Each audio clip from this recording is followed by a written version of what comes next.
Good morning and welcome to another weekly property news update. Highlights of the week in under 5 minutes. Straight into stamp duty. We've been covering this for a number of weeks now. Stamp duty finally looks like it's getting its 3-month extension, although it could be dependent on milestones. One milestone we're hearing is it could be subject to having a mortgage approved or issued, but we don't know the fine detail yet. If there's no restrictions on milestones, then we could see up to 300,000 buyers benefit from that relief of an extra 3 months. And Rightmove reporting the figures of around £1.75 billion in stamp duty savings. So Devil will be in the detail and we'll keep you posted. Market data this week from Zoopla showing house prices increased 4.3% year on year. That is also a demand increase of 12% of people looking to buy property. So a really healthy market in that sense, although supply is down 14% year on year. We've seen that figure around 14 to 20% from different news channels this week. So the demand is there, supply isn't there, that's holding prices up. And Rightmove, interestingly, a survey that they did this week said that 33% of respondents to their survey are waiting till later in the year to put their home on the market. So you can see post-lockdown quite a surge, hopefully, of new instructions coming to the market to satisfy that ongoing demand.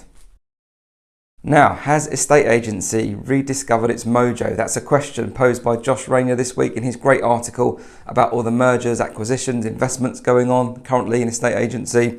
The likes of the Property Franchise Group acquiring Hunters, Connell's acquisition of Countrywide, Dexter's receiving £130 million cash injection to go and open another 30 branches and recruit 400 people. And the list goes on. Foxton's in talks with Douglas and Gordon potentially about a takeover. So loads going on in the world of estate agency, lots of positivity. Great to see that story out this week. Long may it continue. And let's hope we're in for a real golden age of agency. There's certainly a lot of money banking on that. What is the cost of a converted portal lead, you might ask? Or might not. But news out this week from a company called Home Here. They've done some research on the converted portal lead stats, and it turns out that On the Market are the most expensive at £161, Rightmove £112, and Zoopla just £84 in comparison. They also looked at a total of all leads that actually resulted in a valuation. Rightmove 54% was the highest, Zoopla 43%, and On the Market just a very small 3%. So take from that what you may. Interesting research nonetheless. Rightmove still feel like the dominant force, of course, but other portals now really trying to make a move on them. And we also have the release of Booming due as well at some point in a very near future. So they're making lots of noise. Let's see what happens with that. A new conveyancing task force has been put together.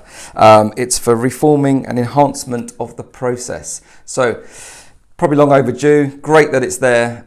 The problem isn't just conveyancing, though, of course. If you're talking about the whole process, it's about everything involved in that transaction. But it's a step in the right direction, so we're not going to knock that. The key phrase that I took out of it is that they are going to move forwards into the digital future. So the key word there for me, digital. The sooner we get digital working in a whole house buying and selling process, the faster that can become, the quicker pipelines are released, the happier the customers. I'm all for that. So the Conveyancing Task Force, look out for that. Website launches this spring. And finally, the giant US portal Zillow is now making cash offers on properties on their portal based on their what they call Zestimate, which is an automated valuation model. It's not April the 1st. This is happening. It's happening over in the US. They are making cash purchases based on an AVM. Rightmove, Zoopla, On the Market. I wonder how you feel about that this morning. Whether it happens over here remains to be seen. But interesting developments over the pond. One to watch for sure. Thanks for watching. Have a great weekend.